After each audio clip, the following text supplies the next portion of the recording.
Welcome. I'm going to start something new today. We've got a few of the song breakdowns under our belt.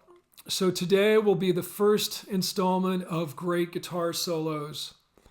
And the two series will run concurrently. I'll just do some of both depending on what I feel like at any given time. And to start it off, could we get any more classic than the Eagles' Hotel California? I think not. First thing I should probably say, some of you will know this, it's actually really kind of two solos in one, isn't it? We got two different players trading off. We've got Don Felder on his Gibson double neck and Joe Walsh on his Tele. And I can still see those old iconic videos of them on stage, nose to nose, trading back and forth. Really great stuff. But it's so seamless, right? Unless you had seen them do it, you probably couldn't even tell. I have a great personal memory of this song, and the first time I heard it, I was about 10 years old. I had been down at my school. It was a late spring, maybe early summer. There was some kind of special event at the school in the evening. I'm coming home. I round the corner onto my street, and there were these kind of stoner guys that lived down at the end of the street. They were always in their garage working on cars and blasting classic rock. Of course, it wasn't classic rock at the time. It was just rock because it was new. And there's this song blaring, and I was really just transfixed. I kind of stood there, listened through, of course, capped off by this amazing solo. And I was definitely a fan. So that will always stick in my mind. Let's check this out, see what makes it work. So whenever we figure out a solo, we should always start by figuring out the chords and the key. This may sound obvious, but as a guitar teacher, I can tell you that so many people just dive in and start trying to ear out notes without even knowing these things. So keep that in mind always. We're essentially in B minor here. We start with a B minor chord, but we've got a couple of outside chords going. Second chord, F sharp major. Now in B minor, F sharp is the 5 chord. We expect a minor. However, there's a long tradition of minor keys using a major or even a dominant 7/5 chord. Never be surprised when you see that. And there's a reason why that works, music theory-wise. We're not going to get into that right now. But technically, that's an outside chord. A major, not a problem. That's the 7 chord of B minor. Here's our second outside chord. We expect E minor as the 4 chord of B minor. We get an E major instead. We could call that an accidental chord. Perhaps we could say that we're pulling that E major from the parallel minor key of B major. We went into this a bunch in the Bowie video, right? But the parallel key is the same root note, but one is major and one is minor.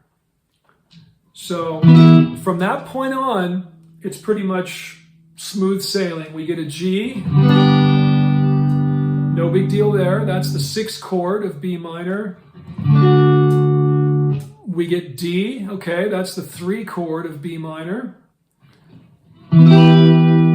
Interesting here, a moment ago we had an E major, now we get an E minor, which is truly of the key. And then finally, back to the F sharp. It's either an F sharp major or an F sharp 7, I'm not sure. But we already discussed that. So that's what we have to deal with. So I busted out my old MXR Phase 90 stomp box for this. Great old pedal. Eddie Van Halen's favorite back in the day, and so many others. You can hear this light phase throughout the solo that's very effective, and it kind of makes some of the notes sing, is probably the best way I can describe it. Great touch. Not surprisingly, we start off with some B minor pentatonic, nice long bluesy bend, 1.5 step bend here.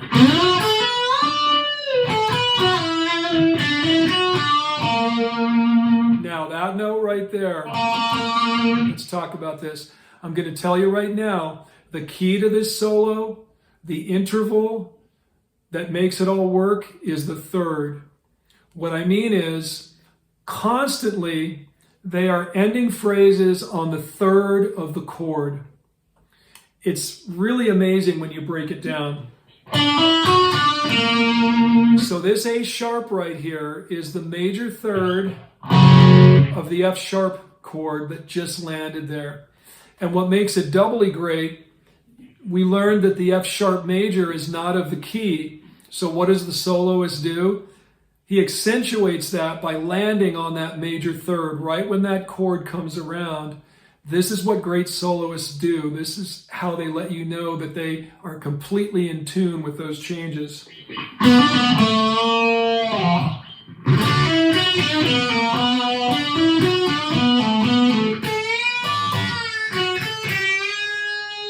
Nice little half step in there.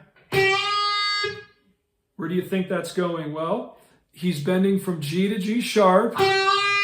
The chord there is E major. What do you know? G sharp is the major 3rd of E major. So there it is again.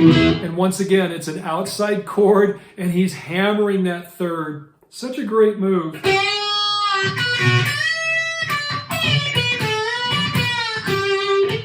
I love those. It's funny, when I show this solo to my students, they're often telling me, I don't hear that. It's absolutely there. Those quirky little choke notes. Very nice.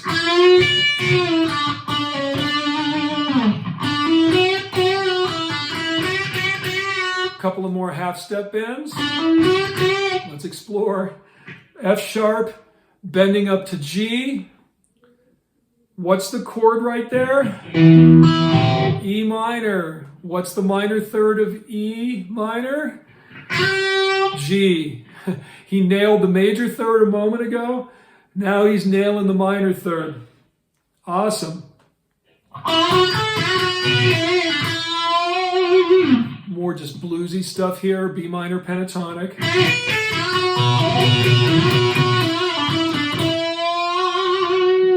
Love that little whoop there. Kind of along the lines with those choke notes we had a moment ago. Just quirky stuff that really adds.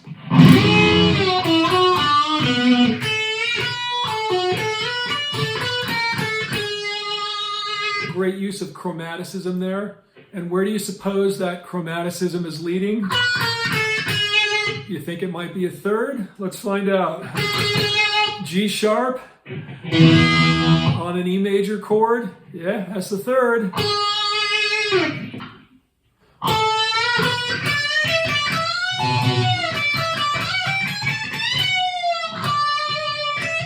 That's a great move right there. That gives students fits when they try and play this solo.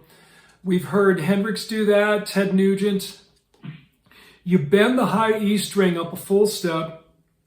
While it's up there, you catch the 2nd string under your fingertip, pluck it, and then let them both down.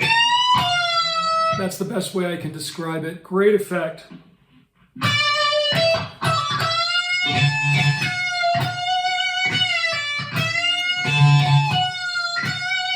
great bend control required there. You bend it up a full step, you let it down just halfway, not as easy as it sounds, and he's really walking that line between a full step and a half step. Hear how that sings? That's the phase shifter right there. This guy here, guess what? That's another third. Don't think they've forgotten about that. F sharp major chord. And there's that A sharp again.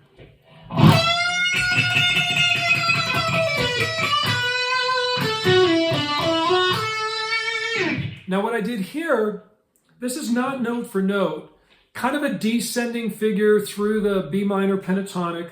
What I like to do when a harmony comes in is sometimes pick and choose from both parts, come up with something that sort of approximates the overall feel, because if you're just one person, you can't do it, obviously. So they both play here. First part of the solo where there's a harmony, and I came up with this.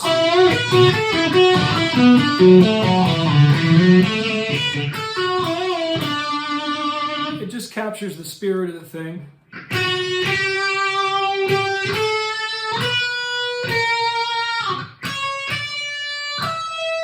Now from here on out, it's all just arpeggios, completely following the progression. B minor. This one I love. When it goes to the F sharp chord, rather than doing an F sharp major arpeggio, which would have been that, he takes the root note, brings it down a whole step, so now it's a rootless F sharp seventh arpeggio. E is the flatted seventh, C sharp is the fifth, and A sharp is the third. So it's got the 3, the 5, and the 7, no root. But why do you need the root? The rhythm guitar is on the F sharp chord, the bass player is on the F sharp note, and that gives it a little bit of an edge. By the way, what do you think he slid to there? Any guesses? That's the third. Every one of those slides that you're going to hear after the arpeggios, every one of them is a third. So now we go to the A chord.